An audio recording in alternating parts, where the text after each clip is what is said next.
We're starting over, people. Here we go again. Talk over you.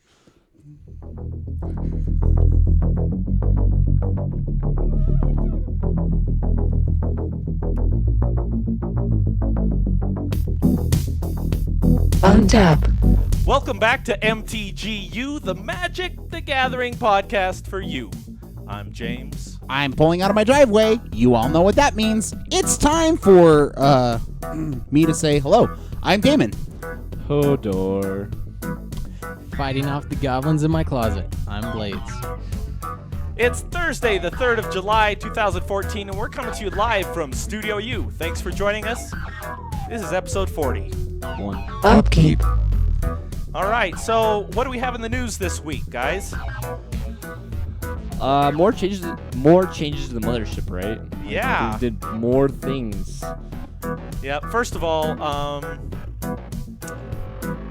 they're going to start putting things in a lot of different languages.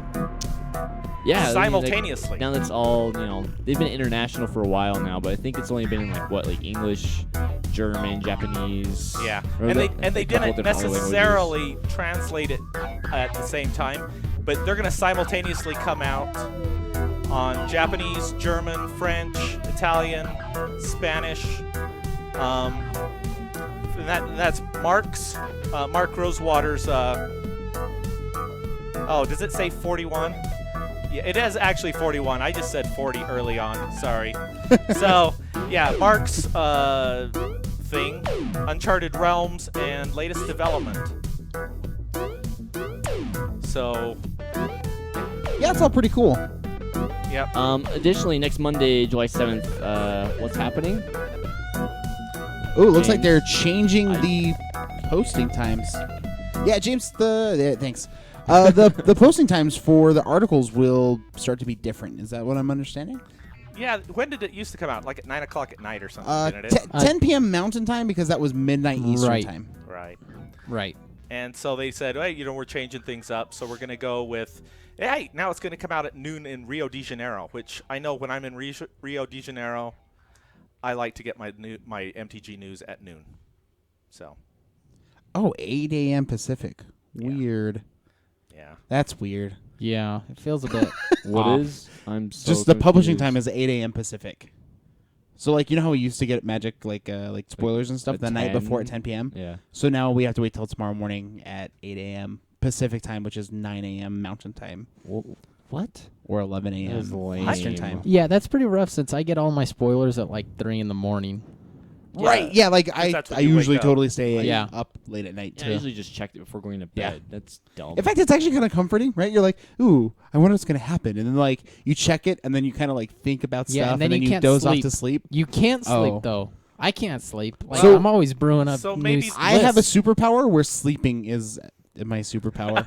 I am so good at sleeping; it's ridiculous. In fact, I think I'm probably better than some 80-year-olds at sleeping. I can sit down and then. Oh, you want to doze race, off. baby? Yeah. You want to race? I'll put you under, Instead of revving your eyelid or revving your engines, you blink your eyelids It's- really quickly. instead of rolling quarter-mile drags for pink slips, we're doing 8 quarter hour, hour, 16-hour sleep runs. quarter hour fall asleeps for meal tickets or something. Oh. I don't know. Wow. Wow. Wish I had that problem. No. And one other thing's happening. What else is happening on the mothership? They're getting a new writer. In fact, he's pretty famous. Yeah, I think it's Morrow, isn't it? Who? I don't know where we are in this talk. No, it's fine. Reed Duke is going to start writing an article yes. series for the mothership. Now I see. He's probably, based on descriptions that I've heard, he's supposed to be one of the nicest guys that exist in Magic. In fact, I think one of the first GPs that he won, he was headed down to the beach to take his cool picture because it was in I think Florida. that was his second Grand His Prix. second Grand Prix. So he was had his giant, super cool trophy, and they wanted to take a picture And of his him on the huge beach check. and his big check. And on the way, with all the camera crews from Wizards of the Coast following him down to the beach, he saw a person with their car broken down on the side of the road. So he stopped and made everybody from Wizards of the Coast wait while he helped get this person's car going Why again. didn't they just help him? Probably he was the last one in the line. I don't know. Because But anyways. wizards are the devil. That's why. But yeah, So- man, like the guy just seems just super down to earth and super nice and all the. He's been referred to as Captain America. Wow. He's that nice of a guy, Right. supposedly. So he's taking over level 1 for Mike Flores. Oh, wow. Yeah. Gotcha. So that's those are pretty big shoes to So fill too. yeah, that's a pretty big gig where they've been shifting through random pros for their deck series.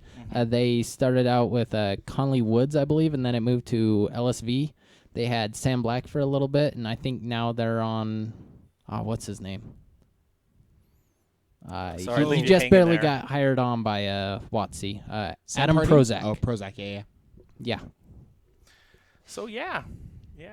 Anyway, anything else in the news this week? I know that there must be. Of course, there's tons of M15 spoilers. Yeah, the infinite spoilers I mean, are it's just upon insane. us. And next week is going to be our Big review show. big review show. And not review like the French sort of way where we lift up our skirts. Review. You sneaky internet. That's how it's happening.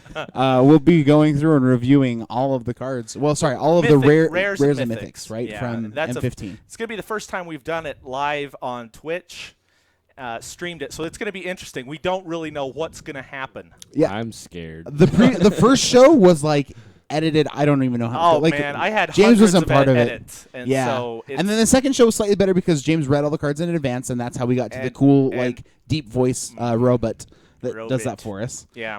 And we're going to have And- those again. I've been working on those already. I have. But we still had lots of edits on the last one, too, right? Yeah, but Yeah. this time we're not going to be able to do that, guys. Hey, quit telling them how.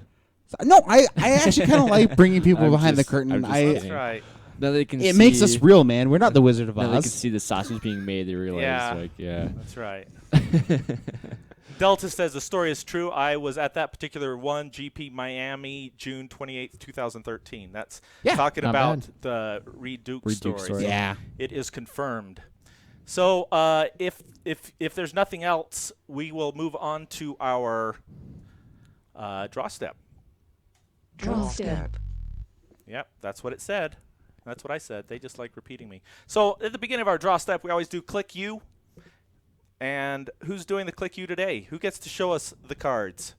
All right, so today for Click You, we have never actually highlighted them before, but the guys from Limited Resources. If you're into drafting, if you're into Limited as a format in general, sealed deck, any of that stuff, Marshall Sutcliffe and Brian Wong do a fantastic podcast.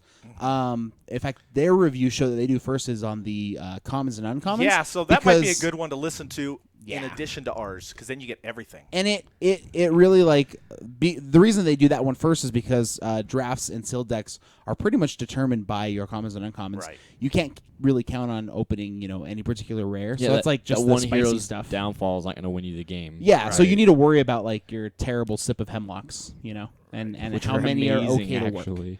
or put in your deck and Right. stuff. So, anyways, I listen to them on a pretty regular basis, and I feel like my limited game has gotten better. So Absolutely. And sometimes they're just good to listen to. Sorry. Yeah, I listen to them on a regular basis as well. Marshall, you might know him for he does a lot of coverage for WotC, and despite the fact that he plays a little bit of a not all-knowing character for coverage there, he's actually a really smart guy, and he comes across as a really good guy.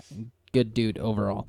On Twitter, I believe he's Marshall_LR, Yep. and then Brian is Brian. underscore or at Brian_LR as well.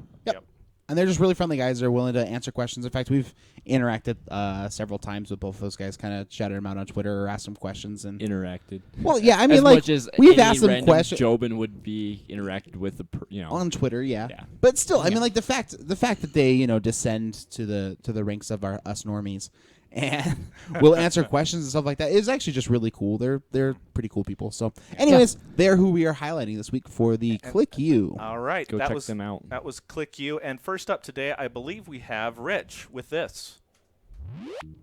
Necromancer's Stockpile. Costs 1 colorless and 1 black for a rare enchantment. Ability text: pay 1 colorless and 1 black. Discard a creature card. Draw a card. If the discarded card was a zombie card, put a 2/2 black zombie creature token on the battlefield tapped. So this card is just great. Maybe not so much for standard right now, but I'm seeing like modern kind of in the in the future for me. Definitely some EDH. I love graveyard strategies. I love the ability to be able to like pitch cards, reanimate cards, things like that. Also, like just being able to like put a creature card that you don't necessarily want from your hand into your bin and then draw another card is great. And if it's a zombie, getting a 2/2 black zombie token, extra value, right? It pairs great with like Bloodghast because you can just play your lands back and then get your Bloodghast back out of your graveyard. It also pairs great with Gravecrawler because it makes the zombie token, and then you're also able to just recast the Gravecrawler out of your bin. Also, with like a Shambling Shell, you can pitch the Shambling Shell, make a 2/2 zombie token, and with the draw, dredge the 3 to get the Dreg, to get him back in your hand. You can also do that with like Grave Troll and stuff like that. Oh too. right, and then Dredge says you can replace it, right? Yeah, The draw so effect. it's Holy pay 2 Hannah. mana, like dredge however many you just pitched. Like, my Get gosh. a guy. Oh. Yeah. For my dredging, That actually seems really good. Yeah. Like I saw Holy this and I was like, cow. oh, I'm playing this. Like it just Yeah. reminds me of all of the. It kind of reminds me a little bit of Survival of the Fittest, not nearly to that power level, obviously. But I mean, just is like Bloodghast the vampire? it Someone- is. You don't get He this, is a you don't vampire. get the zombie token off of Right. Bloodghast, but you basically just get the value of like Of drawing a cantripping card, it yeah. and then just being able to like slam like your land and just get it out for free. But with Gravecrawler, you do get the zombie, and then because there's a zombie on the battlefield, you can just pay 1 black and recast it out of your graveyard. Can I just say I love the chat room because it makes me sound smart. Stealing all of their wonderful comments or lack That was thereof. Lurgan or Lurgan. I'm I don't know also, if it's- I think it'd be just fun to play as like maybe a 1 or 2 of in Vengevine because you could pitch your Vengevine to it and draw. I'm excited to play this card. So all right. the graveyard's the Anything limits. else talking about with this one, or are we moving on? I saw this card and I thought, oh man, it's really cool to like draw cards and make zombies. But I feel like Rich just really like took the surface and like we just dug super Yeah. deep. And if you've So- looked at the artwork here, check out those. Yeah, they're all waiting for you. Yeah, look at that. Oh, it's like, anyway. Wow, that's cool tech. We just zoomed on a card. You see how we did that?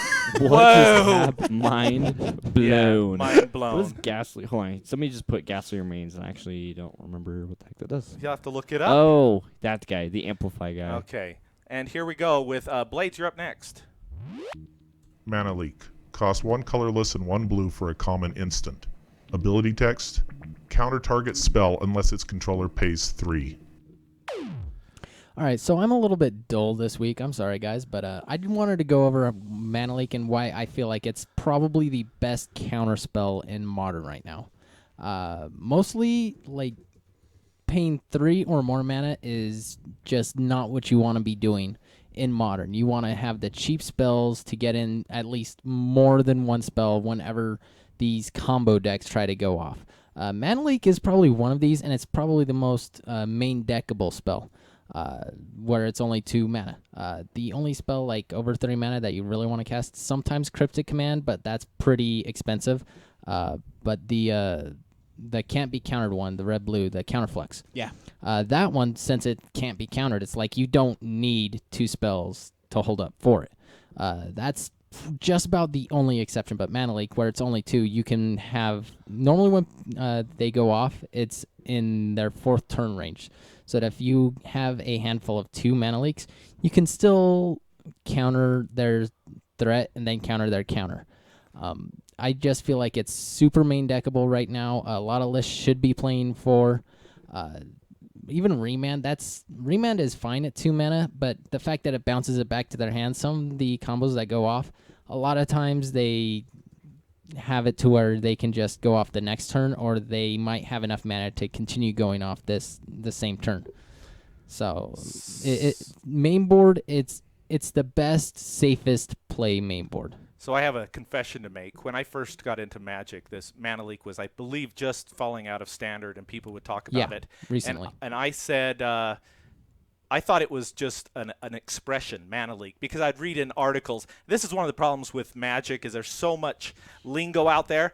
They said, yeah, and then you'd Mana Leak, and I thought, okay, so what does that mean? Someone Is said, Mana Leak something like oh the spell fizzles because exactly. That's what I thought. And someone says, You don't have enough mana to cast. or like I just domed him to the head? it's I thought it was something like Mana Burn. Well, Right. it's rightfully named for a counterspell, absolutely. Yeah. So, It's like, oh, you don't have enough mana to actually cast this thing. right. So, All right, and moving on. Next we have Damon. Jalira. Master Polymorphous. Costs 3 colorless and 1 blue for a 2/2 rare legendary creature, human wizard. Ability text, pay 3 colorless and 1 blue. Tap, sacrifice another creature. Reveal cards from the top of your library until you reveal a non-legendary creature card. Put that card on the battlefield and the rest on the bottom of your library in a random order. So You went like this. What was that for? so you said 3 colorless and a blue, but it's just 2 colorless and a blue, but Dang it's it. fine. All right. Well, and before next week, guys, you need to listen to all of my. Yeah, no, we definitely will. Oh, yeah. I need to make those available to you so you can remember to proof them before we send them out. Remember that? Yes. So as spoilers kept coming out, like I'd be like, oh man, that's cool, but like that Jalira was really neat, and like, oh man, this other thing is really cool, but like Jalira could be really awesome. How do I break this? And so like I just started like trying to brew decks around it, and my first one was awful. Do you guys like key runes? Because Damon does. Yeah. Like, well, okay, so here's the thing is I played the old Trading Post deck, and I love Trading Posts so much. So my first thought was like, okay, well, how can you use Jalira so that it flips into like a giant creature without like hitting all the other creatures, because you need creatures in your deck, and I don't want to play like just a control deck because that also seems bad. So anyways, my initial plan was like, I'll just play 20 key runes and then like other random stuff, and then my key runes can help like fix my mana, and that'll be really good. And then I realized in order to actually like activate her ability, I would need access to like 5 mana to like animate a key rune and turn her on and sack her and do all that other stuff. So then I moved to tokens because that seemed a lot more practical. And anyways, you get to see the end of that journey. Well, not the end of that journey. We'll call it like the first big pit stop of that journey. Today afterwards, I'm running a future post M15 standard brew against Rich's post M15 standard brew that will feature Garruk. So, anyways, certainly worth checking out. Here's a cool thing. The only creature that I get to flip into in my new deck is World Spineworm. So Sneak peek.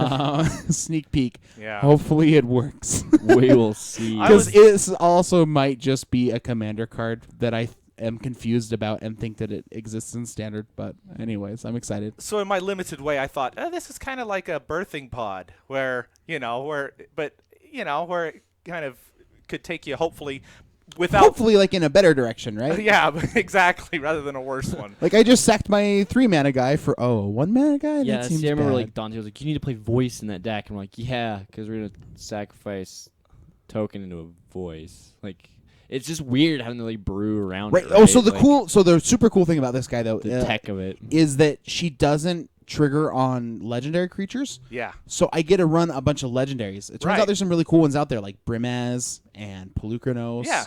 And Which is kind of convenient because then you can run all the legendaries you want. right. And then actually have a and that won't creature trigger count. it. Yeah.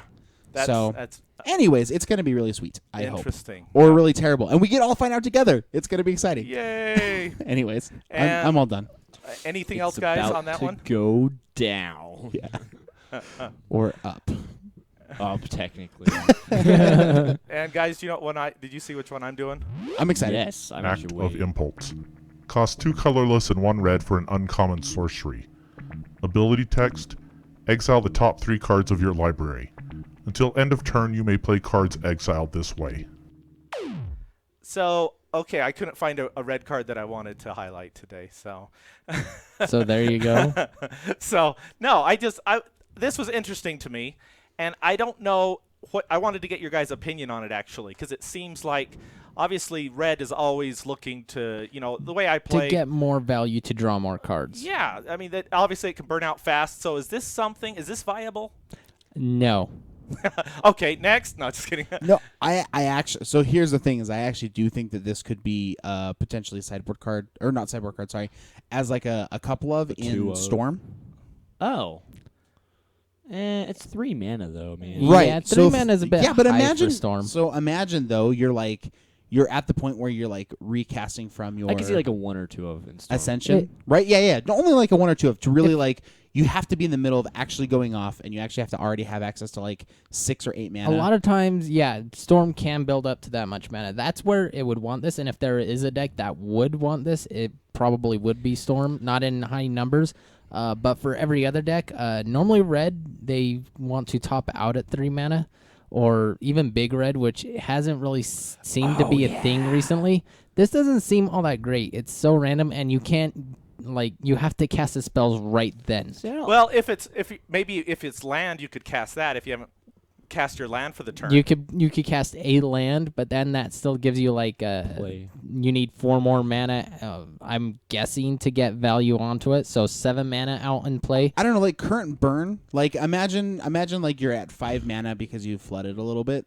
Like being able to cast this and then And then 2 like shocks. Boros Reckoner them, or sorry, not Boros Reckoner, but Boros Charm them, like for 4 damage. Like there's some pretty high impact How spells. about modern that you where could you just have lightning want strike? to dig, right? So with that at 5 mana, pretty much you're playing a crappy spell so that you can dig to a subpar spell. Okay, so here's the thing though. In mono part red, of the there's time. not draw, right? Yeah. There's no draw. It's the same argument like Prophetic Flame Speaker. Like it really Yeah. kind of is. Yeah. It's an interesting space that they're starting to build in red because Right. they decide that red needs card draw I and think this is it needs to be used exciting. now. I think this is Right. exciting that they found a way to be able to like give red the draw without Thanks, giving Bubble them Glitter. the draw. You know what I mean? Also, though, yeah, like the artwork is great on this Oh card. man, if The I could artwork get a is pretty poster good. for this on my wall behind these guys, I would. Look at that. That's Yeah, amazing. The art to actually want to zoom. Whoa, Yeah, yeah, see, she's that's- doing all kinds of cool that's stuff. That's what I'm talking about. Yeah. Yeah.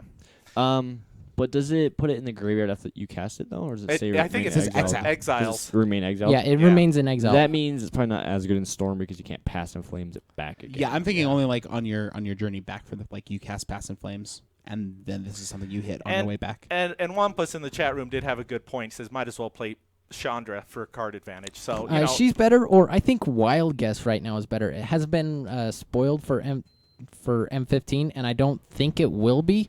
But until we But Wild- get nothing but Wild this, Guess never Wild got Guess much is hands love. down better. Yeah. It's gotten a little bit of love in some of the red, white burn lists. yeah. Also, sorry, just as a quick last sidetrack, Okay. potentially. So Nykthos Red, like Red Devotion, What about is a red, deck that green? exists.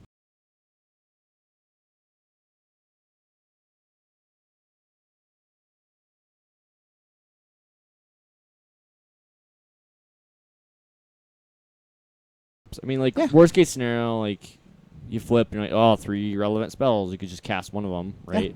And then if you hit 2 land, you're sweet. In one spell, you cast the one spell as relevant, and you just And you just exile got the rid of 2 your lands. lands, yeah. We've got brood decks out there for the Nykthos Red, but whether or not they're actually going to be something. They I want to say right around the time that not Journey, but Born of the Gods came out, there was like the big red decks that were performing well.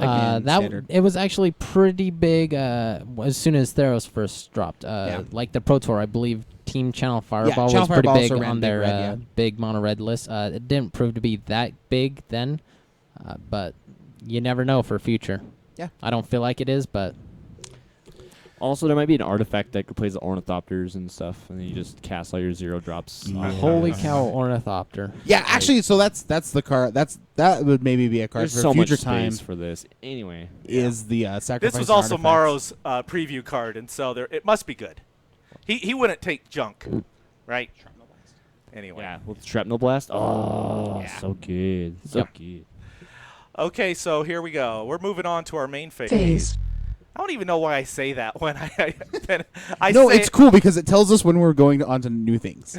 so I have an opportunity to talk over you when you hit your button. Did you? I know no, you I should- didn't that oh. time. Actually, when I'm re-listening on like my earphones or whatever in the car, like I will sometimes know that I'm going to be stopping soon, so I'll wait for like the little mechanical voice to tell me to stop, and I'll just pause there and come back to it later. Yeah. So Main phase. it's cool for like a chapters kind of a feel. Yeah, I and guess. if iTunes still was supporting that feature, I might release it as chapters. as chapters, that's cool. but they don't. They dropped that. Fair enough. Okay. So today we're talking about leveling up. We've done 2 previous episodes about leveling, 1 and 2. So this is 3. We were trying to rack our brains because, you get into level 3, we're saying, okay, what is level 3? Pro? So, but I think we came up with some pretty good ideas of some ways to level up your game. So let's see where we are at. Who wants to start off? I'll start things off. For the first thing, we got a few less topics this time on the time around, but we can spend a little bit more time on them since they're a little bit more in depth. I feel like. Yeah. So a couple years ago, PB released an article pretty much stating, I believe it was how to lose a game in 9 plays or something like that, and he was quite thorough with it. And the one thing that really stuck with me is it's easy to think, how do I win this match?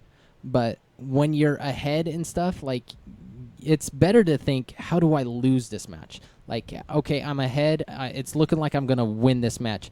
What is the few ways that my opponent can take to actually make me lose? Like, is he going to kill this guy? Is he going to counter the spell? What is the few sequence of plays that I can actually just fall dead on? Right, like it's a lot easier to think, in your head like that, I'm gonna win, but like it literally could just take somebody going, blood rush, give my guy double strike with blood rushing a Gore Clan Rampager to just blow you out, right? You kind of have to think through those plays, worst case scenario, what can they do that will kill me, right? Yeah, like I feel like one of the basic easy ones right now is like, okay, I can win this. They just need to not have the supreme verdict.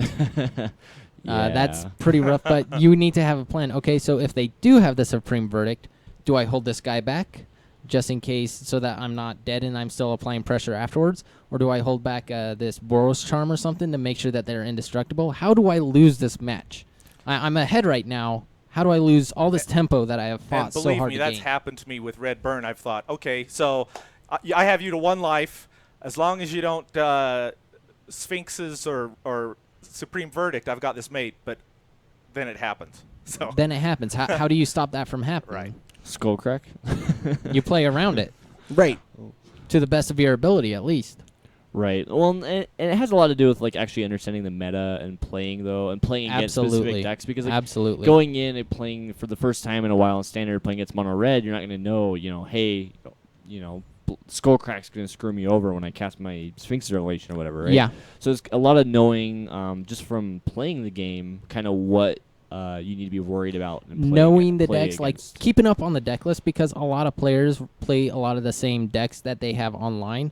A lot of the times they don't switch them up all that much, so you can gather information through that and know, okay, this is what I need to play against. Another thing too is a lot of people miscalculate their combat math. Like they'll attack and they're like, hey, if I have a 2-turn clock on you. If I attack in 2 turns, you die, right? Yeah. And a lot of people honestly forget sometimes about the crash back. You know what I mean? It's you forget about it more times than I would like to admit. Right, because like 1 or 2 haste guys within those 2 turns could literally kill you rather than your opponent. So Right. sometimes you got to be worried about or even if you're on the low on life and you have a creature out, I'm gonna block this guy and I win. Next round I'll just swing on the crackback. They might have the 1 removal spell to just wipe out your guy. Yeah, right? like with the haste guys, like you look at it and you're like, okay, the crackback is gonna be it's gonna be a difference of 4 damage of me living and me losing. Looking at what cards your opponents has in hand, what mana they have available to them, and what haste guys are actually legal in the format, you can reasonably deter, okay, they cannot possibly have enough haste damage, or maybe they could have the burn damage. What are the odds that they're going to have this extra burn damage on the crackback? Right. And sometimes, when you're playing, honestly, you're going to have, your contingency plan. You're I have my 2 blockers up to be able to block the last guy that's going to attack me. And I can still apply pressure, to preserve my life total because I'm at 2. You know what I mean? I have my 2 blockers. If they have the removal spell, you know what I mean, then they can kill one and I still have the blocker or whatever, right? But sometimes, you just have to kind of go for it. And because, you're gonna die one way or another. Sometimes you just have to go for it. Yeah, sometimes. I actually have a funny story from a while ago. It was I was playing up against a guy playing Infect, and I made the exact sequence of plays that he needed to have. He had 2 cards in hand, and he needed 3 cards to make this perfect set of plays to make me lose. And I'm like, okay, he needs a removal spell. He needs 2 pump spells on top of it. And I'm like, you know what? I don't feel like he has it. So instead of since I have this Wrath in hand and this other creature in hand, I'm just going to leave my 1 creature up to block his guy. And then that way I can Wrath for value the next turn. And I don't have to vote more creatures into it. Even though I didn't really need that other creature for much of anything. I had the game. It was a difference of 3 turns or something. And I figured, you know what? The odds of him having it is astronomical. He's not going to be able to pull it out. And I totally got infected out of that game. Right, because he had the removal spell. I and- even called in my head, okay, he has to have this, and this. And he had Exactly. exactly it. Yeah, It was rough. That happens. I think a good example of this actually was last week when me and you were playing Living End versus Affinity. Oh, yeah. Game 1, I feel like I had you dead if I just wrath the board, or game 2. I think that was game 1. It was, okay, and you drew cranial plating. I actually or you had had it in cranial hand, plating in and hand. so like I did not count on cranial plating, like hitting me for. Where you're looking for at like exact 7 +1, damage. Yeah. I believe you're looking at 7 damage. And on then you hit me for 14 battlefield, instead. and exactsies is what I hit you for, and Yes. you're just like, there's no way I can possibly think that he could have. And the only reason I didn't do it is I'm like, well, if I just put 2 more guys in the graveyard, then I have you dead. And Yeah. that was, and like I knew in my head going into the match, like I just need a Living End you on turn 3, and I'll definitely win. And instead, I like got greedy and got punished for it. I feel like that's like a prime example of like, okay, I'm super ahead. I have the ability to go off a Living End on turn 3, and then I chose not to do it because I'm an idiot. So yeah, to sum it up is if you can think of a safer play to go through it, it might take you a few more turns, but I feel like that's normally the route to go rather Well, than and- just getting greedy. And actually, you have to calculate like if I take a few more turns to win, that Your gives them opponent's so gonna many draw more so draw many more steps, right? draws. And so like just measuring that. the tempo of the game. They Right. they also call this like slow rolling, because they already know that they have the game basically on lock. They're just making sure that there's no They can't variance lose it. that's going to come That's what back that and make term them means. lose. Yeah. Yeah. Yep. That's actually another reason why I love the creature Herald of Torment.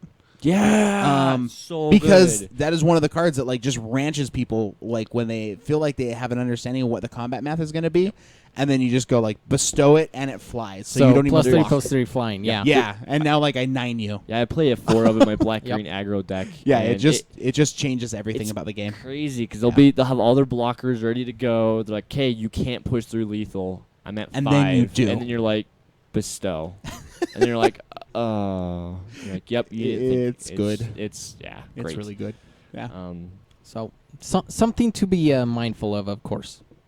Yeah, and it's a lot of just knowing, kind of like forecasting what your opponents are going to possibly be doing. Yeah. And obviously this changes because every card you draw, that means more things that are potentially going to happen as the game goes on, blah, blah, blah, blah. Just be careful of not getting blown out. Yeah, a lot of knowledge needs to go into this, and you really need to be ahead on the format and what is capable of in the format. But yeah, I feel like once you feel like you're familiar, and you can actually even just do this on a very localized, like FNM level, or even in your commander or EDH level, because you start to get an idea of what other people play regularly, and so I think that it has relevance outside of just the big national meta. Like if you're into sort of next leveling with your EDH group and you play against their same commanders all the time, you can start to think like, okay, well, like what one of their 100 cards could they have in their hand that makes it so that I can't go off and win this turn. And so I think it has sort of like cross format relevance as Yeah. well. So why is game 1 usually really the most important game, do you think? Ooh, the most important game. Yeah, like out of all of the games, and you know what I mean. Like, granted, like Right. the clincher, game 3 out of best 2 out of 3 game. That's usually like the most hyped up game that you want to win, right? Because Right. you're on the wire. But I mean, game 1 is usually more important in the fact that you're able to see kind of more what your opponent is playing and what they're, what they're dealing with.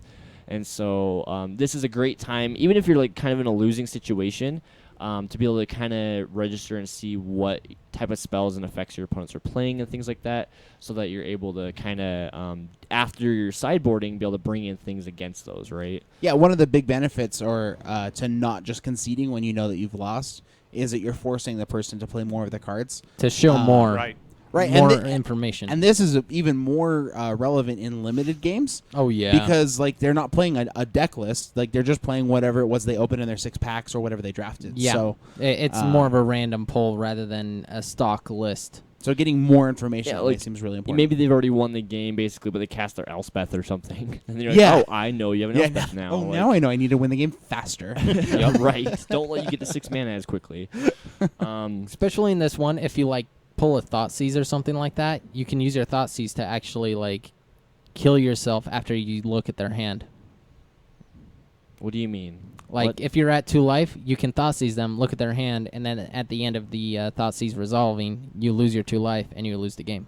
Oh, right. You're just saying like getting more information and stuff Yeah, like just that. to gain more information. Yeah, like I did that. There's a few decks I've done that in where I've run the discarding type effects like Thought Seizer, Duress main board just to even just get more information for post side to be able to try to bring in some more hate on whatever they were playing and stuff. Which actually isn't too bad of an idea. You lose a little bit of value on it, but it's a lot of times, if you're well studied on the metagame, then it's almost... It starts to become less relevant at that point. Well, yeah, but I mean, like, so like Thought Seizer, no matter what, you're gonna get value, right? Because you're gonna rip out something relevant. Right, if So, I you're mean, it's playing not at too like an bad. F&M with a lot Unless of they like kept the random online decks. hand, Or showed they're you. playing mono red, and you're just gonna deal damage to yourself earlier for them. Yep. But yeah, I mean, even then you're able to see kind of more what's going on, and that way like, and it also helps you forecast a little bit like how to play that game. Even right, you're like, oh, they're playing blue-white control. Now I know not to dump my hand in the first 3 turns. So. Yep. What else? You're also so with these stock lists that you should be fairly adept at knowing what cards are normally in those lists. Like Packrat is always in mono black. Thoughtseize is normally in mono black. If you got them penned on mono black and then you see them play something like a white man or something for Blood Baron, that tells you, whoa, this is actually a different list than what I'm actually thinking they're playing. Or if they're playing like some off-the-wall card that you have never seen in this list, that tells you, okay, so that they are straying away from the norm in this a little bit much. They are actually a little bit more likely to stray away from the norm in maybe some other matters. Definitely. Oh, and the thing is, too, like lands broadcast a lot, right? Like if they're playing like plains and forests, If and then it- they're you just see green basic lands spells, like the like the that's scry huge. lands right now, Right. especially in It's a mono little bit black, is a harder. little bit less telling. Because Mostly, they some decks are actually just mono black and they use the Scrylands for value, right? yeah, they can range anywhere from 0 scry lands to up to 8 scry lands, depending on the build. Right. Or maybe they're actually playing the black green version that has abrupt decay, and you don't know, And until you never see know. the abrupt decay. So you can gather a bit of information off of that. Like, it also tells you what they may or may not have in their sideboard. Like, if they're already playing like black-red, you can usually determine that they have a Sire of Insanity in their sideboard, or maybe something else that is or like a pretty good Rakdos against return, you. maybe. Yeah. Oh yeah, Rakdos' return. So we have 2 people named Rich in the chat room. Oh, yeah. I logged in at work. I was showing somebody. the So other someone's in day. the chat So room that there's- isn't Rich. I'm just talking to myself, guys. Don't worry about That's it. really funny. Uh-huh. That's funny. But yeah, like I feel like game 1 definitely, if you can, like try to not drag it out, but definitely get as much info as you can. I know a lot of people will actually write down specific cards that they see too.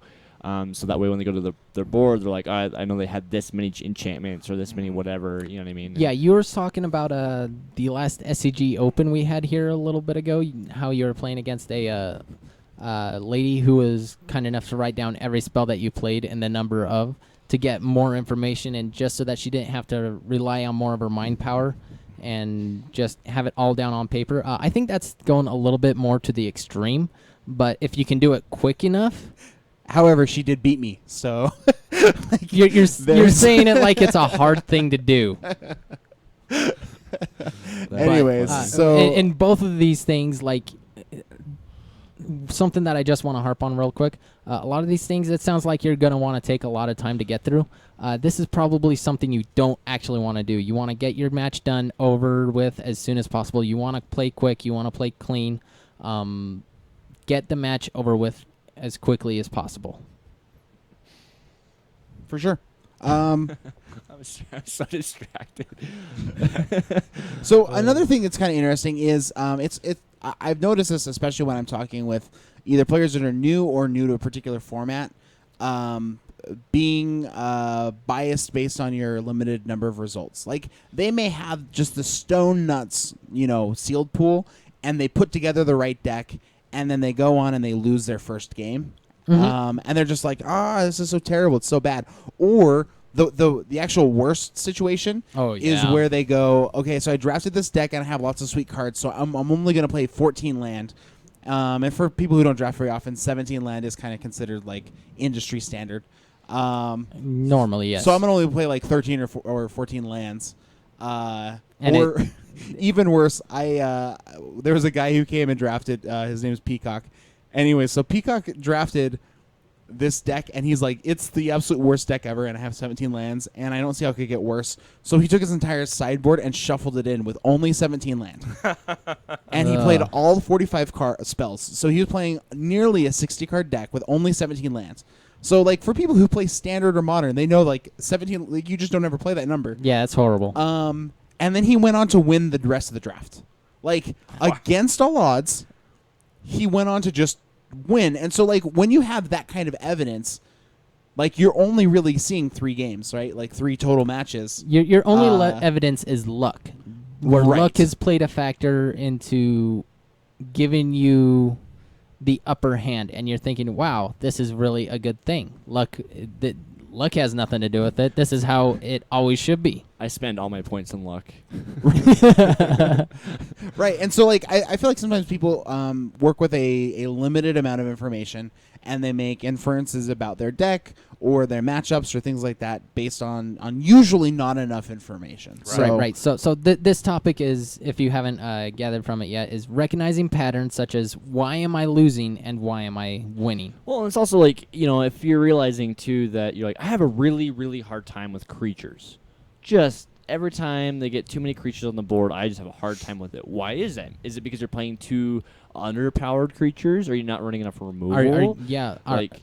What's the thing here? Do you need to up your number of creatures? Do you need to up your quality of creatures? Up your amount of like removal spells? Yeah. Maybe? Are you actually getting mana hosed and not actually seeing it? You want to look at it from all sorts of different views. You want to invite more people into it as well and see, hey, what's your opinion here? This is what I'm finding. Why is this? Unless those people are telling you your Jalira deck is bad, and then ignore everything. Absolutely. I strongly disagree, Damon. There's going to be so much trash talk tonight on stream. I can feel it coming. Anyways. I'm with you, Damon. Solidarity. Woo. Anyways, but yeah, I think that it's important to have an understanding, and also there's a lot of people out there who, most people say that they're like serious about Magic, but serious about Magic means something different to everybody. Oh, For absolutely. Me, There's definitely people from the levels. outside consider me very serious about Magic because I have a podcast about it, and I play Magic 1 to 2 times a week. On top of that, sometimes even 3. And so, like, from the outside, they go, oh, that person's really serious. And then other people would go, like, well, I have a group of friends that I get together with once every week, and we play EDH. And I'm very serious about that time. And then there are other people out there who do this as a profession, and they play 8 hours a day every single day. And, like, they make bets with each other, and the winner gets to play more Modern later. Like, Yep. And so listening to other people who actually do have more experience than you with certain kinds of matchups and the ways decks work, like, you can stand on the shoulders of giants and just learn to trust certain people out there, depending on either their results or the way, the kind of the logic that they use. Absolutely. That is something that we do not use enough of in today's society. Like with our scientific method that we're at right now in life, we are only to this point because we are standing on the shoulders of giants, and we're just getting higher. We cannot be where we're at if we're all starting from the same ground zero point. Right. We need to keep jumping off of each This other morning with I ideas. discovered the wheel. Yeah. I should have had that patent. Yeah, I mean, I can't imagine somebody saying, like, I want to go into computer science, and so before I can go into computer science, I need to learn how to manufacture a microchip and make it myself. Right. Actually, never mind. I mean, okay, so certainly I'm not gonna split there is hairs. merit. No, we're not gonna split hairs. Okay. well, we have this outlet of other people to help us. Some of us have less people to help us than others. But that's why there's, like, articles and things, right? you have articles or, like, online. just You the can dude at the always shop look at who it. wins FNM a lot. Yeah, whatever. yeah. Normally, those guys are pretty nice. I can think of a few that I would never go to, but the difference is as soon as you're in that position, to try and be that better force in that position, but use them, learn from them. So you can play Leapfrog. Yeah. I'm all about the I leapfrog. want to stand on Blades' shoulders. You know, when I was in prison, we used to play a game that we resembled leapfrog a little bit, but All right. Fair enough. So what's Is the that what- next one? He actually, Blades has never been in prison. He's just kidding. He's just how do you Clearly. interpret being turns ahead? so this is one that actually stumped me. I was listening to something, a different podcast months ago. It was actually Jerry T was on this podcast, and the question came up somehow. Jerry Thompson of Star City Games. Yeah. Okay. The question come up like, how many turns are you normally ahead of your opponent? And his answer was, I am normally around 3 turns ahead of my opponent. And that blew my mind. I'm like, holy cow, this is why this guy is so much better at this game than I am. This is why he's out there like top 8 Pro Tours and why he's always really huge on the Star City circuit. This is why he's got a column and I don't, outside of the reasonable preferences of I can't really write. But and then like it stumped me and I'm like, how could he actually be so many turns ahead when this game has so much variance? You never know what your opponent is going to do. And then it hit me. You can actually know vaguely what your opponent is going to do if you know your metagame. You can know, okay, this is the deck that my opponent is playing. This is what cards he is more likely to play on these next few turns. Like he could have a Desecration Demon on turn 4. He can have a Gary on turn 5. He can have something else on turn 6. So then I know I have to have this answer for this on turn 4. I need to save this for turn 4. I need to save this other spell for turn 5 when he goes off to cast this other spell. I need to be prepared for these few spells. That way I can be looking forward for the future. That's how he's playing turns ahead. That he's like dedicating his spells. He's looking for the answers. He's getting in there. Yeah, for sure. I think with, again, just you get enough reps in any kind of particular matchup, and you start to learn the important cards in those matchups and what kind of answers you need. I mean, you know, sometimes Night Veil Spectre just totally sucks to get hit in the head with, to go back to the mono black example. Yeah. Or mono blue. Or mono blue, actually, yeah. And as much as that sucks, as much as they might be stealing your lands or some of your spells, like it might be more important to hold up that removal spell for the desecration. Yeah, he's the thing. Like he's a minor headache now, but there's a much greater headache. Right, just or through maybe the next that door. is the card you're going to remove, but you're not going to remove it until you do it in response to a Grey Merchant, because they're counting on so Yeah. much life gain and so much damage. And so now, like, you're actually not going to gain as much life as they thought, so they wouldn't have attacked, and then now right, they're gonna and you die. just throw off their you can go way down the rabbit Right. hole. The big part that this really affects outside of a normal play, like this actually affects so many different levels, but your mulliganing decisions. It lets you realize, okay, so Turn these one first 3 birds. turns, I need to have answers for this, and this. Can I handle this? Or if they have this this moderate or reasonable draw, how is that going to affect me? Am I just going to fold to it, or am I actually going to be able to be in this contest and answer everything that they have?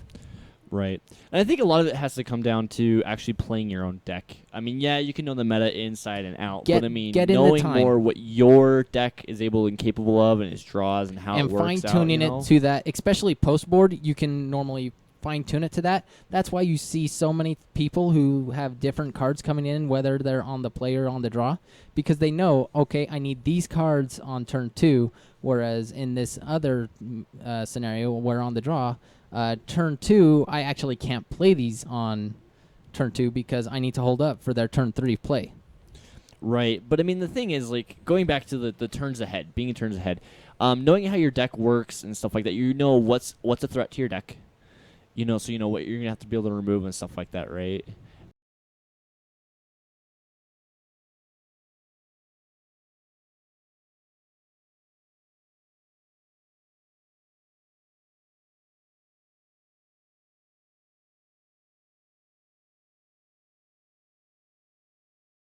Through that and just kind of have, I guess, like check ABC on your list of things to say, hey, you know, I'm a go, I can cast this, you know, Right. or I need to hold up for the mana leak or whatever, or the removal spell, Or you know what I whether mean, you're type just thing. saving for your big end-all spell where you're gonna cast it with protection under it, whether it be a counter spell or a removal spell or what. Right, or like I'm gonna cast the Dreg Mangler knowing it's gonna get dissipated or not dissipated, sorry, dissolved, so that I can resolve my Erebos next Right, turn or right, whatever. right. So, right? whether you're baiting out something or whether you're actually just trying to get something or protect yourself. Yeah, and just playing your deck will help you a lot with that too.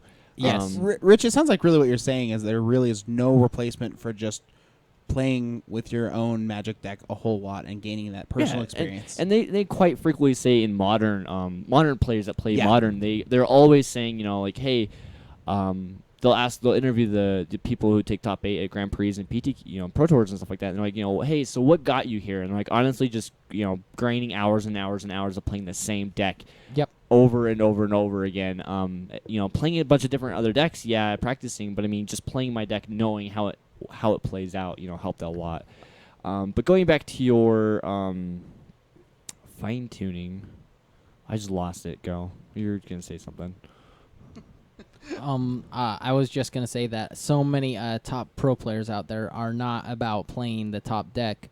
At least in modern, it's because there's so many great choices in modern. It's about knowing the deck. Well, and it's a flat enough power level format that you can win an event with lots of different kinds of decks, depending on the Yes. matchups you run into over the day, and depending on your luck, but largely depending on how well you know your own deck, like you guys were just saying.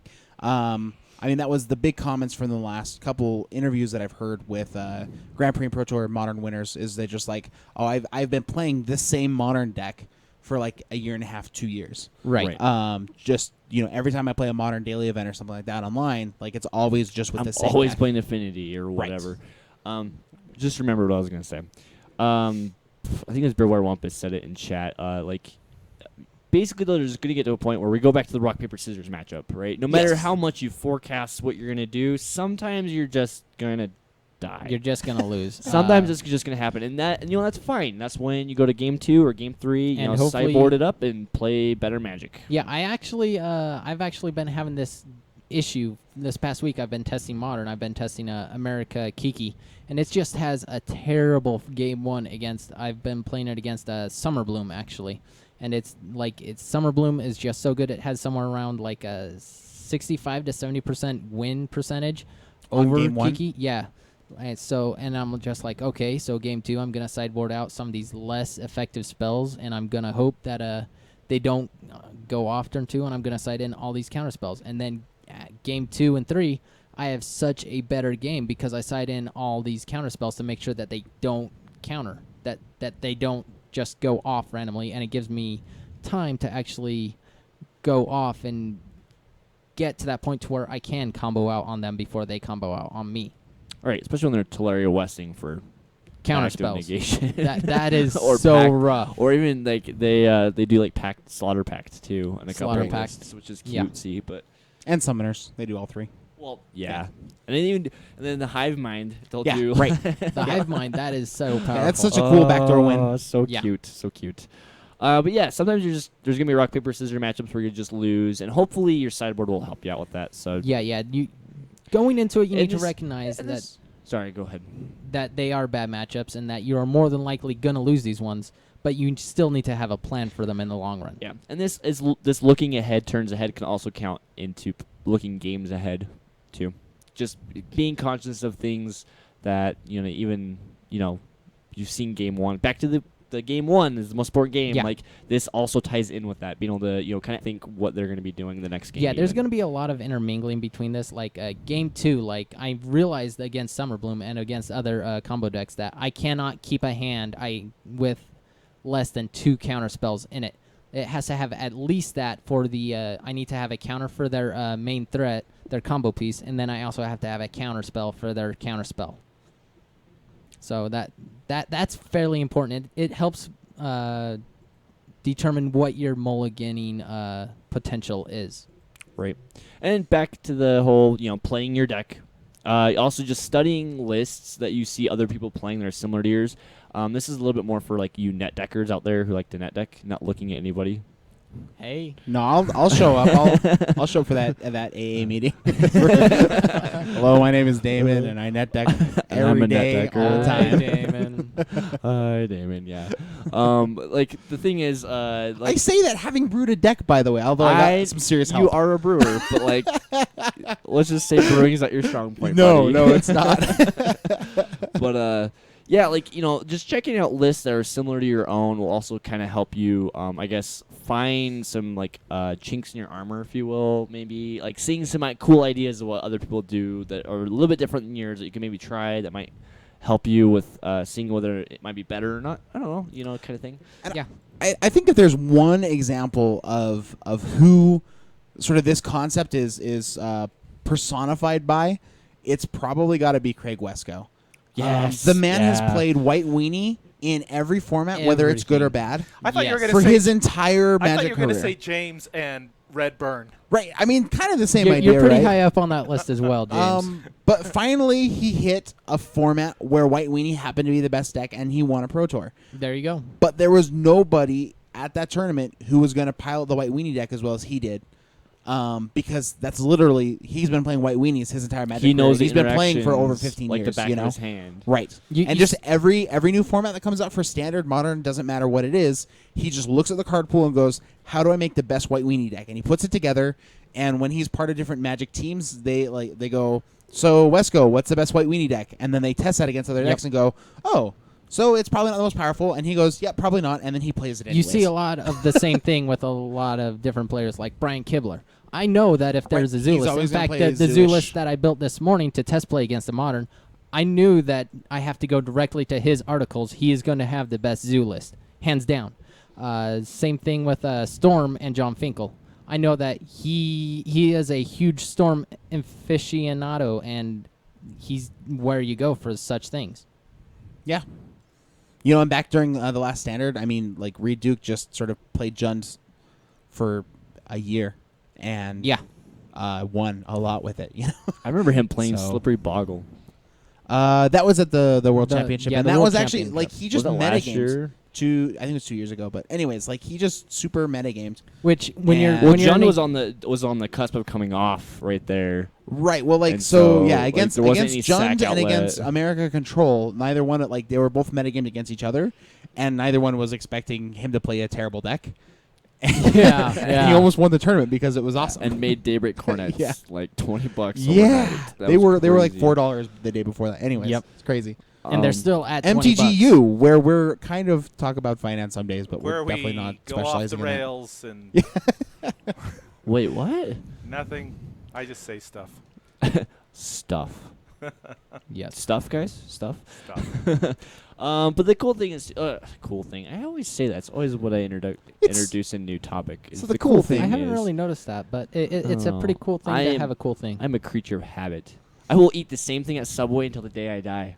What do you Cold cut eat? combo. I always go for. I even go Terrible. for the seafood, or Ah. there's that one steak one that's chopped up little steak. Oh, like the- See, you have two options. You're not in the same world right but now. for a long time, Next I was level. Just kidding. for the long time, I was.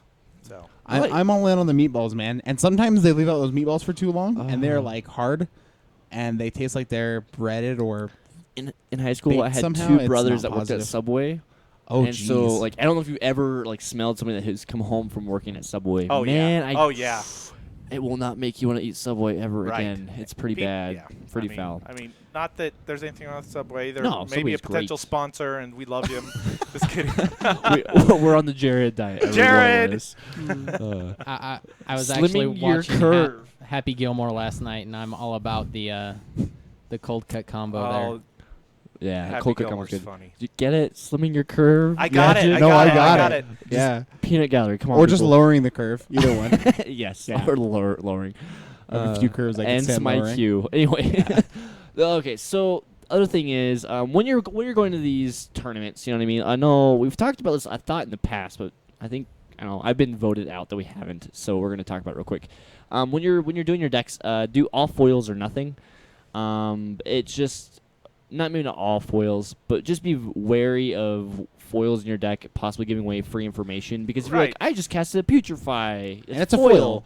and I just cast another Putrefy that's not foil. They're like, oh, obviously you have 2 in your deck, which seems Or with whatever, Thoughtseize being but- so Yeah. huge right now, they could Thoughtseize you. See, okay, so you have this, and this.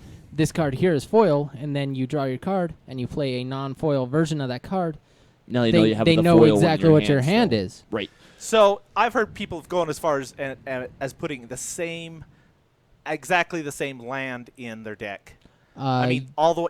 That's pretty huge. To a lesser 6 extent, I actually do the same set of each card, like same artwork. right. Same, That's what like, I'm talking about. M13 to M14, like that's not really a huge deal. Nobody's really gonna notice that. But some people, you never know how observant some people are. Right. Like they see, you play. Yeah. Same thing. Yeah. You just Yep. basically highlighted all of the points. Also, actually, you can get called out for cheating if only a few cards in your deck are foil. Well, if only like one player said of one thing's Oh. foil and that's it, Like- that's cheating. But You if you have don't- like one other in the deck that's foil, you're fine. Funny story, when I played Humanimator, all of my Angels of Glorious Rise were foil, and they were the only card in my deck that were foil. Which is funny Because they were the Is there- they were the Walmart version that they Right. had that were The like Walmart- all. you can the there- promo. Sorry, is the there an promo. official Yeah. They rule were the about Walmart that? one. Is it in the rule book that? Yeah, actually, you could be seen as cheating if the Because- foil is bent at all. Yeah. It's actually considered marked cards. Yeah. Yeah. There's not a actual legitimate. The way to get rule around that is to for have it, like but- one foil basic land or something like that. It also depends on whether or not the card is bent. Because if you notice foils, they warp a little bit more with the weather than normal Yeah, cards. yeah. So They if they bow. like curve or bow at all, then that's marking cards. But like worst case scenario, ask your judge. Clear with your judge. Because Yeah, if the yeah, judge yeah. gives you a check and says you're good to go, then you're good to go, and you shouldn't care. Yeah. Most judges probably won't matter about that. Like some of them will tell you, so this is gonna be an issue. You should really get this checked out. Also But depends. it depends on if they think if there's malicious intent. Also depends on the tournament level too. Like at a Grand Prix, they're probably gonna care way more than at like an F&M. Yeah, Where the like F&M, they're like, I normally don't care, matter. just play Magic. But for like a PTQ style, yes. it depends on what they won't let you play like foil sleeves, like they had back in the day. I don't think they have so much anymore. Where it has like a holographic back to it. Huh. Because you could lift your card just a little bit and then see a reflection of it. Oh, gotcha. Oh yeah. So they don't allow those in They big like the play matte anymore, ones. simply because Interesting. of that. But Huh. yeah, Another big thing too. That refers back to our topic of standing on the shoulders of giants. Also, and talking about our click you is coverage. Actually, another big thing that can help you in Segue train, leveling man. up your Yeah. leveling up your game is actually just watching coverage. I mean, anything from like watching YouTube videos of people playing to watching pros at Grand Prix, playing Or your watching decks that you MTGU play. Fight Club. MTGU for real, Fight you Club. pulled it right off my tongue. You guys want to watch some Jobins, fight like chickens? Sure. Check out Fight Club.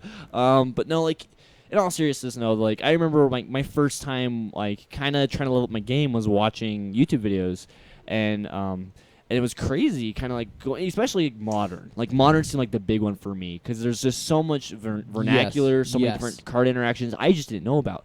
And so I'd watch, especially Marshall Sutcliffe, because he does an amazing job, and so does, like, the whole team on WotC. I mean, BBD, BDM, Brian David Marshall, Sutcliffe, Zach Hill. Zach Hill is really great. LSV, Luis Scott Vargas. Frank Karsten? Does he Frank do it too? Karsten. He's into some of the European Grand Prix. Yeah. Him Yeah. and Malign Oh. Libert and And- Mataltai Zadelkai. Yeah. I'm Matai butchering Zedelkai these or something like that, names, yeah. Yes, And we but- can't figure out the coolest guy ever. He's got the coolest name, Rich Hagen. Rich Come on. Hagen. Oh, I Rich love Hagen. Rich Hagen. and actually. the top, Yes. the And man so, like, of the hour. I Rich just Hagen. remember like watching these guys do event coverage in Grand Prix and stuff, and it really helped me kind of grasp, I guess, the style and the format of certain different types of things, even like Legacy. I mean, granted, like sometimes they're almost as confused as you are in Legacy, but like, but with Modern, they're able Right, to so kinda he help just talk casts through. High Tide, and We're gonna wait and see what he does for a while. So, on top of not just watching coverage, the other day I was sitting down watching some coverage, but I also, so I was watching it on on Apple TV from YouTube, but I had my laptop in front of me, and then I would just look up the cards because you could sit there all day, but if you're not aware of what the cards do, it may just be going in one ear and out the other. Right, and that's Right. one thing is like Pro Tour coverage is a lot. They put way more effort into it than Grand Prix coverage, so they'll actually do that with Pro Tour. They'll show like highlight cards and what's in their hand, and they'll actually usually in Pro Tour they're taking more time, and their turns are also able to describe more what's going on in card interactions, which helps. But I mean, even then, like just getting more familiar with what you're wanting to do in your respective formats and decks will help you overall level up your game. Absolutely. Yeah, and certainly tuning in live. I mean, there's a lot of folks on Twitch, and if you have questions as they're playing, like they will go through and explain interactions as they're doing them, and For the things most like that part, as well. depending on the Yeah. list, Yeah. definitely. But yeah, I mean, there's so much fun stuff. I know, I love coverage. It's like watching It's like watching Monday Night Football. Only It's better. It's I'm To sorry. me, it's hard. all day normally. yeah, like I don't know, like my fantasy football league is now going to be what pros are going to make platinum this year. So Actually, I would actually really like to do a pro like draft before this Pro Tour, but as it comes up. idea. We should okay. Yeah, that seems fair. Have like a board. The league. Yeah, no, I'm Can for we serious. call the trophy the Shiva Bowl? Like I want to have I like don't usually say that, but one me, of but- like we each pick like 4 pros or something like that, and Yeah. whoever gets the most No, pro you have to points draft wins. them. You have to draft Exactly. No, yeah, that's what I'm yeah, saying. it's their We'll draft. we'll flip a roll for whoever gets drafted, and we'll just snake the draft back. them. and Dude, what if we just did like we could include other people in this too? That'd be sweet. we actually, yeah. Oh god, we could like have it be a thing on Twitter and on maybe probably just our Facebook page Was- where people could like have their master lists. We call it like I don't know what we're gonna call it. I don't know. Oh, we'll think of a name. If you We're guys gonna think of do a this. name, Like, this we're is- doing it. MTGU Live, where we come up with things live. That's right. Alrighty. I think we're way over time. Are we done? Yeah. Are we going to move along now? Yeah, I think so. Yeah, Let's move- that's let- good. Do do do do. Combat phase. Thanks, do, Rich. do. And so what happened this week? Anybody play any Magic? What's- Okay, What is next. magic? No, just kidding. Me and Blade just played Pod against. It was Bug. like a bug fairies Fairies? list. It was like It's pretty interesting. it was like green black rock in modern meets fairies. So it was a little Interesting. bit. It was weird. It didn't actually seem like a good match. It actually was. Uh, The first 2 games went to. Well, maybe I should wait and let you guys watch it because that'll be coming out probably on Sunday. I'll be posting it on YouTube. Yeah, they were fine matches. There was a lot of overlap and a lot of spells that seemed like they just didn't fit well together. Goyf is good. He's just not good in a fairies list. Yeah, it was weird.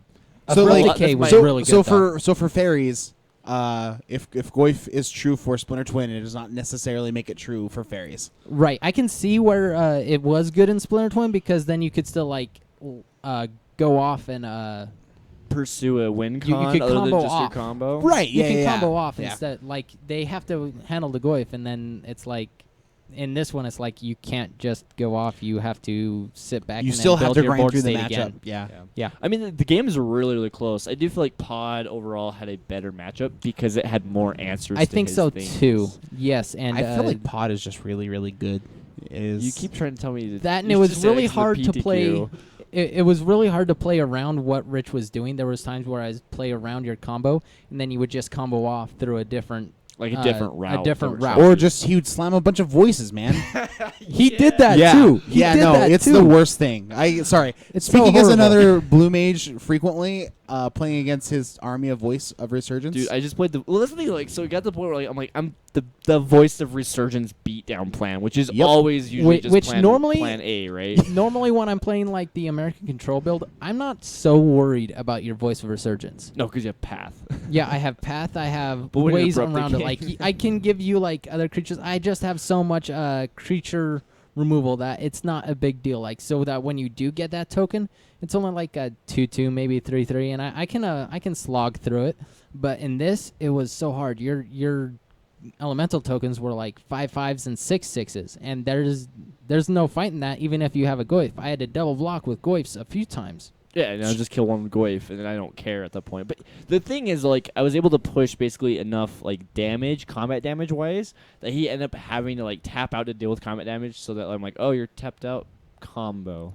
Yep. Yeah, Like, it, kinda, it, you know what I mean? it- basically just every game plan of Pod ever, it was able to unfortunately, the work out. voice of Resurgence did force me a little bit more often to tap out on my turn, and even when I tried not to do that, he was able to find a way around it. So Delta says, I think Fight Club tonight was good proof that jamming a good card doesn't work for every deck.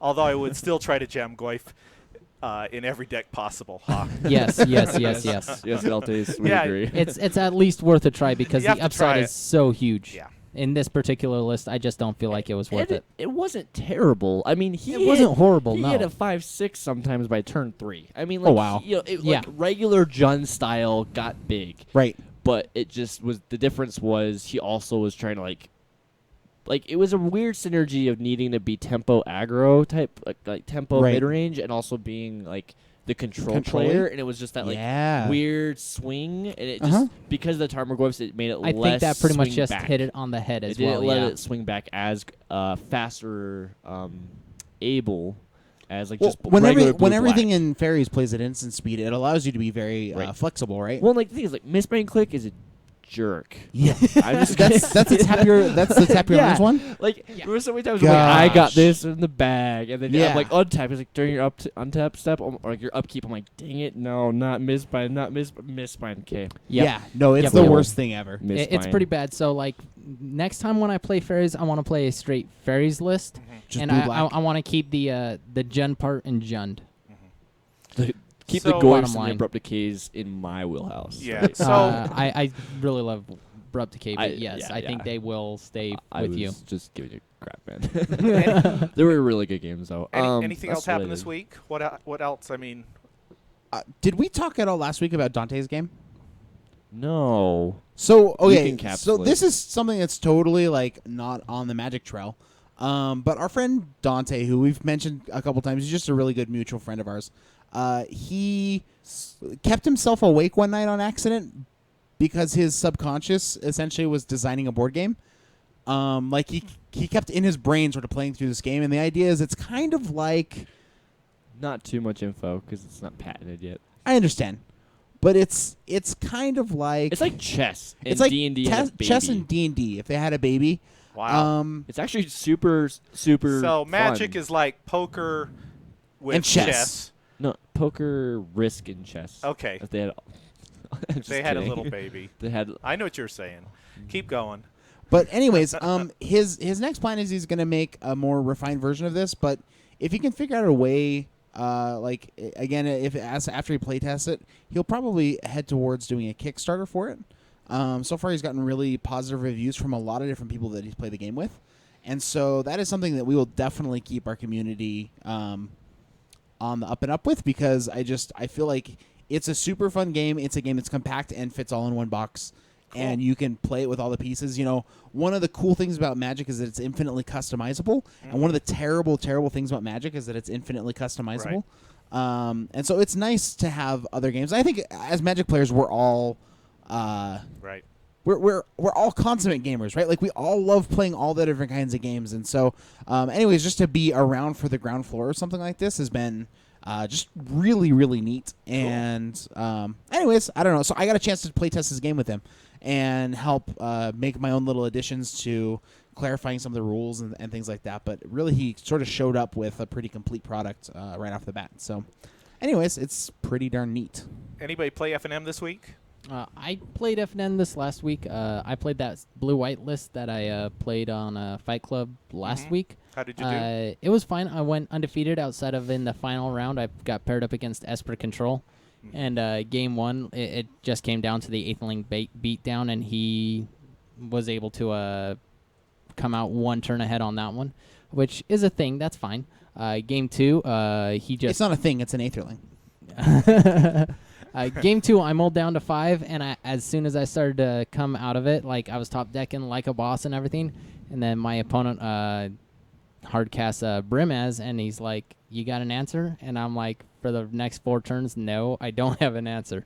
So it was just a quick loss that way. I had a lot of fun with it, but Esper Control definitely does have a better matchup against Blue-White. That's something we already knew, but Did it is none. Damon? Did you play Friday night? This week I did not have an opportunity to play FNM. I was at work a little bit too late, Oh, yeah. unfortunately. So I drafted Hex again. nice. Yeah, yeah. got beat, but that's okay. Though I did actually sit and play more BattleBox, and I'm still convinced it's really good. We're I gonna made get some there recent for sure. changes. Yeah, that's gonna be And I awesome. also have now created a digital list of my entire BattleBox.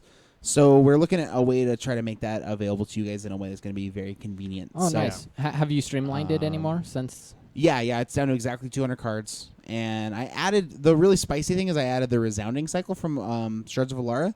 And so what it is it's like the green one is like Giant Growth for 3 mana. It's +6/+6.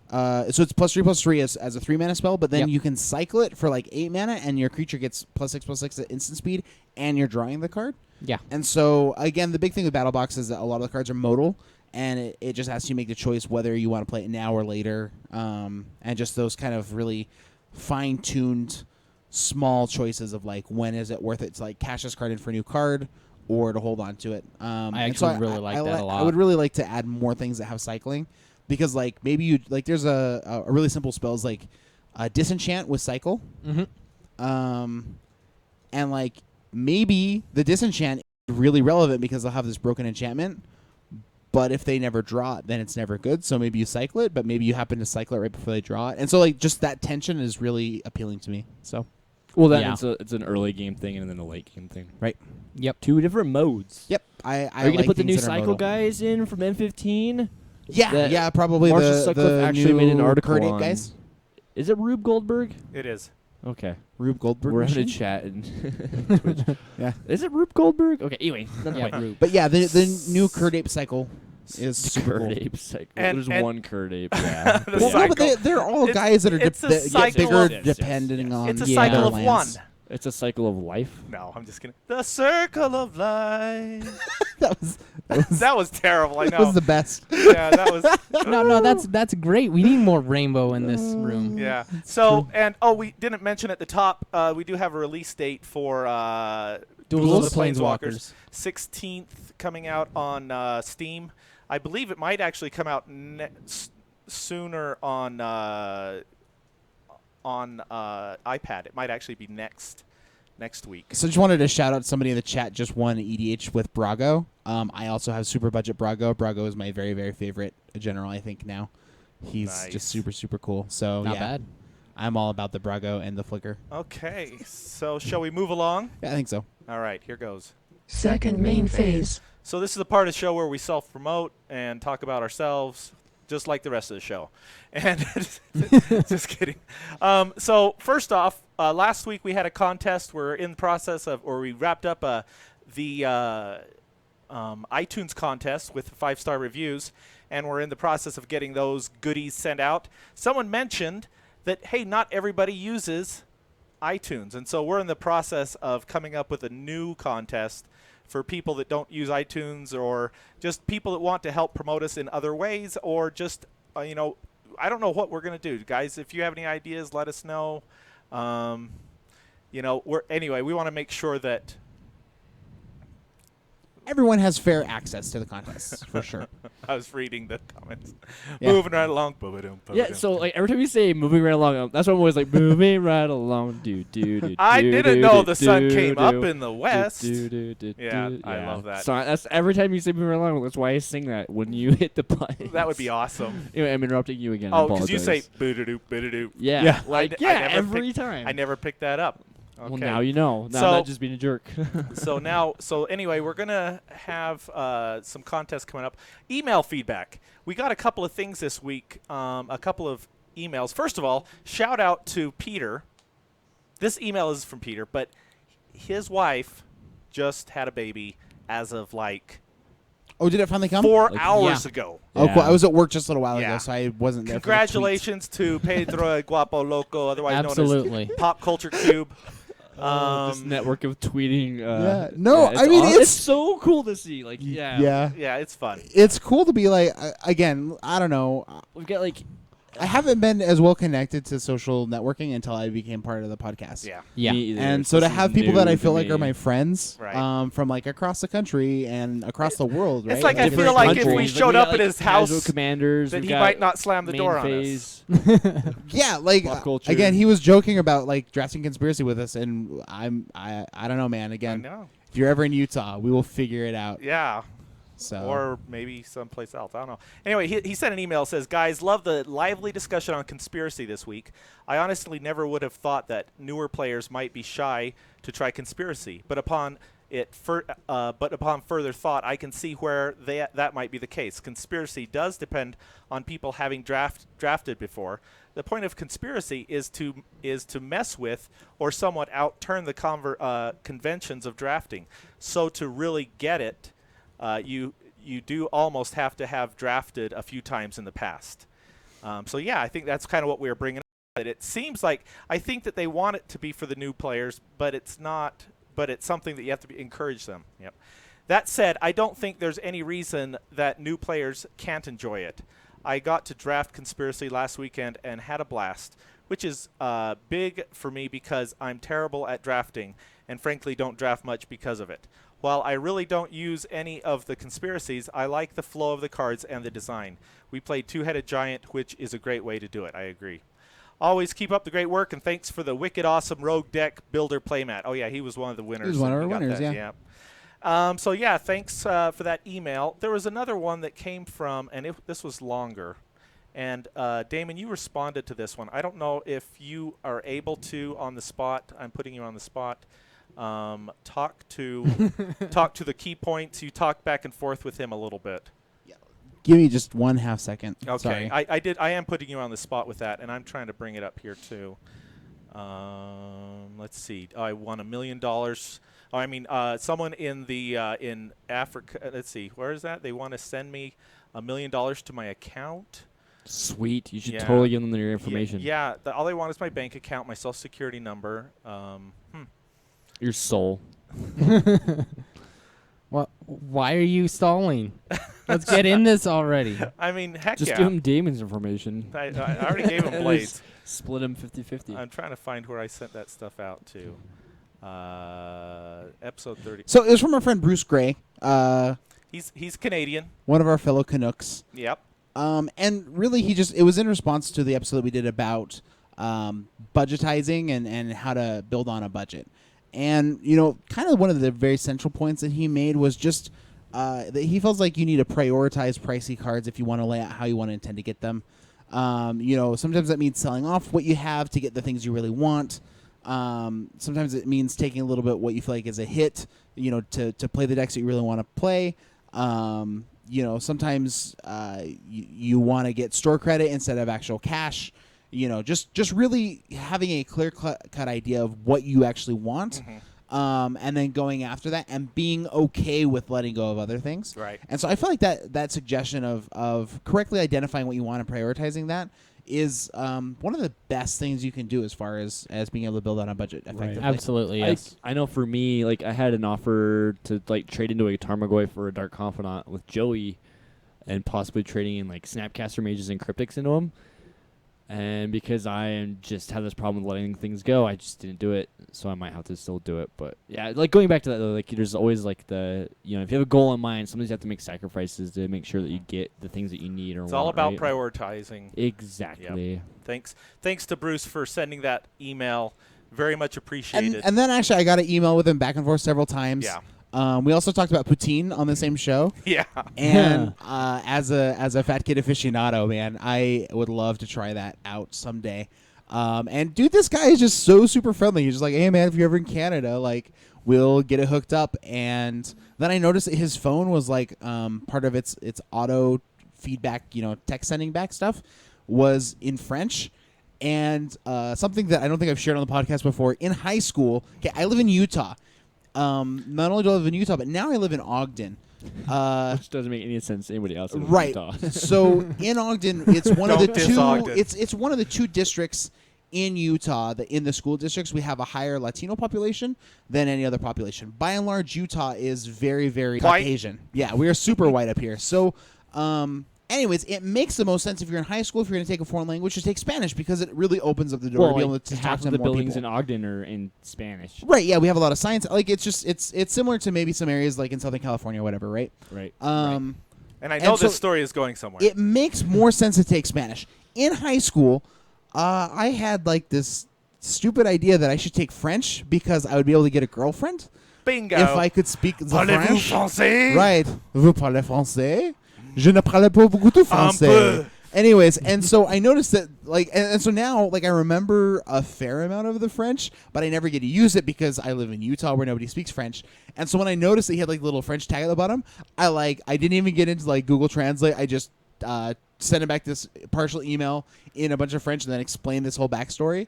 And it turns out that he's a French teacher. Oh, well, And he was very nice about how bad my French was. So He was nice. he's like, "Oh yeah, man, I listen to 10-year-olds say just awful things in French. So your French was really easy to understand." And I was like, "Oh, sweet. Wow, you actually I mean, I know that a lot of people in Canada speak French regularly, but like he teaches it." So That's awesome. but yeah, overall, I just had like a really good conversation with this guy, and like that's the thing that I just continue to love, and I know I harp on it all the time. But I just feel like we're continuing to build this really cool community, and I'm glad that you guys are all part of it. And I'm just kind of constantly humbled that you'd want to hang out with us and listen to us talk about stuff, and we love hearing what you guys have to say. So And the only thing I have to say to that is, je voudrais aller à la salle de bain. What does that mean? he Where wants is to it? go to the bathroom. Oh. yeah. The only thing yeah. I know is Sacre Bleu Invaders. Beauty and the Beast. You know? Oh, man. Okay. So thanks again, It's funny Bruce. that Disney has cussing in French in one of their movies. Is that Yeah. is that Yeah. Okay. So I didn't know that. iTunes reviews. We do have one new iTunes review. This is from Lurgan. That almost sounds, or is it Lurgan? He's actually in a chat right now. And he is. It says MTGU better than a Stormcrow, or at least close second. So this is a 5-star review. Charismatic and insightful, the MTGU crew offer an in-depth look into multiple topics ranging from meta discussions to analyzing the set reviews. I wholeheartedly recommend this podcast, and I look forward to seeing how the show evolves, as I expect them to stick around for quite a while. You got that right. We're here to stay. Yeah. That's actually saying something, referring to us as better than the best Storm card ever printed. Woo! That's Wow. wonderful. Yeah, that's pretty intense. Yeah. I mean, Yeah. tendrils, So man. thanks, Lurgan, Yeah. for that. Or is it Lurgan? I don't know if it's. we are Stormcrow? We're like caterpillars, revolving. And we do have a lot of plans. We have big ideas. Did so- you know that butterflies, their wings are made out of poop? Just saying. What? Wow. Yeah. And they're beautiful. And, Yeah, no, they fly and around on their own old poop. Like That's- we've put out all this old crappy stuff, So and technically, eventually it'll be good. technically your So- hair and your Right. So yeah. if you listen to our old episodes, you'll know why we're a beautiful butterfly now. So that song, "Rip the Wings Off of a Butterfly," we're actually doing them a favor. No. No, because now they can't fly. Okay. That's sad. Sorry, So- that was Is rabbit that like hole. take Rabbit the wings hole. off of So, flies? by rabbit hole. So, Deftones, or whatever hell Not the name of the- different song. Contest. It's like him. Contest. Focus, guys. Contest. So if you want a shout out, give us a 5-star review on iTunes. You will be in the 5-star review on iTunes. You'll be in the race to get a playmat from our friend Jeremy, Judge Jeremy. And Judge Jeremy has a huge collection of what? What does he have a collection of? Just all these Playmats. cool playmats from GP GPs Playmat. Yeah. And you'll get to pick one. from around the world. But we're going to be coming up with I was like saying we're going to be coming up with other contests too. Now on to the poll of the every 2 weeks, which this one has actually been every 3 weeks. The question was, who are you? Who are you? who? Oh man, don't you one. love that? Finally. If you had to pick one of the MTG psychographic profiles, which one would best describe you? We got 16 answers, and I think you guys could do better than that, but this is where we're going to be today. We had Timmy, Johnny, Spike, Melvin, Vorthos, or Jobin. I wanted someone to answer Jobin, but nobody did. I'll actually, it's terrible. Well, we're all Jobins, but we're all like 40% Are you- Jobins. Are you Jobin? I'll go ahead and be the Jobin because I Okay. actually haven't clicked the button yet. Timmy, so. 1 vote. Johnny, 8 votes. Spike, 4 votes. Melvin, 0. Vorthos, 3. Jobin, 1. You know, if we had some like descriptions, maybe people would know who more.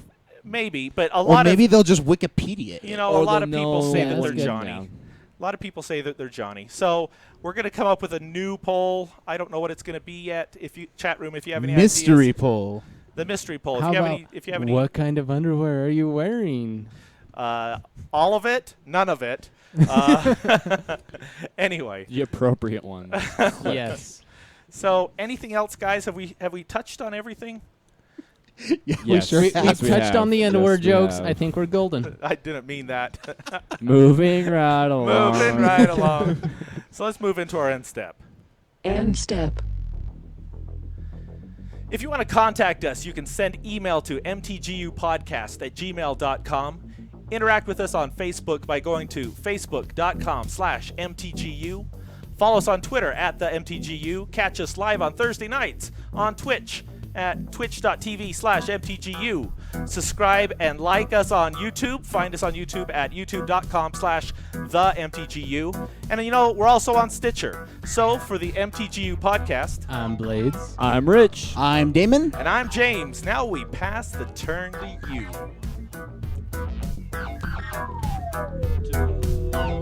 To the walls. The sweat drop. Yes. We did that last time, I think, dude, like 2 weeks ago. Really? The same thing. Yeah, I used to listen to Lil Jon, I'm not gonna lie. I still do. Turn down for what, man? Turn down for what? Dude, I learned the lyrics of that song the other day. Dude, there's like 8 words in the whole song.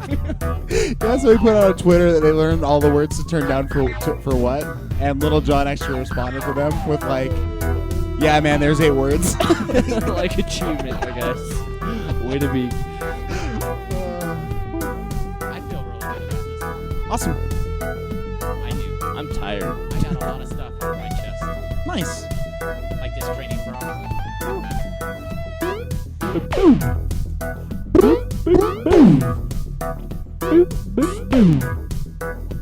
Oh, wait, are you still recording this? Yeah, of course. Sweet. So this will just be the bloopers. So, hey, chat. Any questions, comments, concerns towards the end of the show here? It was the best part for Need for Speed Underground 2. Which part? The Lil Jon and the East Side Boys, to the Okay. windows, to the walls. Because that was I like the didn't song play that too you, much of every that time you went into like the main screen, that's what it would play. And Clayton Clay Davis was just mentioning that. So. Because we're, totally thug life. So, Thug Life. Do you know it's already 9 o'clock? Doesn't our stream start at 9? Yes. Dang. We were behind the curve. Well- How are we went- behind? we No, went No, over. because 30. our stream start. We're no, 9:30. Yeah, we're 9:30 because Oh, is it our nine? Oh, our yeah, thank podcast is goodness. 7:30 till 9ish because Okay, we're is that usually what it was? always Yeah, an hour and a half. we give us 2 hours. Okay. Yeah. All right. So we're Hey. gonna be going offline here pretty Clay soon. has a question Okay. before we leave. Yes. We got to write it because otherwise we're going to wait here 30 seconds. That's true. Yeah, Yeah. there's like a 45-ish second delay. It's kind of unfortunate. Yeah. Weird. So just while he's typing here, I'm just gonna say we're going away for about 10 minutes or something like that. We'll be back at least by 9:30, maybe sooner. And we'll be playing some standard. And Okay, yeah. so his question is, earlier today I was playing Brago and bouncing auras, whatever. But when I played an equipment artifact and attacked, I was allowed to reattach the aura, but not the equipment. Because the equipment falls off and it doesn't target you, so you have to pay the equipment cost to be able to put it in. Right. But when phasing, that wouldn't be the case. So I think phasing. do equipment stay totally on Brago or no? Well, it would No, fall they'll off fall because off. It would fall off right. because when it enters the battlefield, it doesn't target anything. Right. Like, it just enters the battlefield like a normal artifact. Even if It's- you flicker the equipment, when it enters the battlefield, it just sits there. It's like when the way I see equipment is if somebody falls on the battlefield, you could go pick up that equipment. So the equipment's just sort of sitting there on the battlefield. Right. But the difference between that and an enchantment is an enchantment comes in, and when it comes into play, it needs to be targeting does. something. Right. Or an aura at It is like least. a blessing from the heavens Right. that is Yes, bestowed on it's you. targeted on something. Where Yeah. with an equipment, you just sort of cast it, and it just sort of falls on the ground in front of you. Right. Well, it's like if you flicker like a guy that's a guy that's bestowed on somebody. It's like a Herald of Torment. Right. It actually can't come back in and re-bestow because it's an alternate casting cost, so Yeah. you can't. do it Also, either. that is true. Okay, so we're going to be back in just a few minutes. We have some setup to do. We got to stretch and do our calisthenics. Tell us. But seriously, hang out. You get to see Jalira either work or not work. It's You going to get be to make- awesome. It's either going to be a massive train wreck or it's going to be awesome. Come make fun of Damon with me. So yeah, stick around. We're turning the stream off, and then we'll be right back. Thank you, and love you Oh. guys. We need to get music eventually. And we're gonna get music too, but I haven't figured that out yet. All right. Where We can is fix that my right now. mind? The circle of life. Wow. Yeah. I honestly can't think of any more Lion King songs.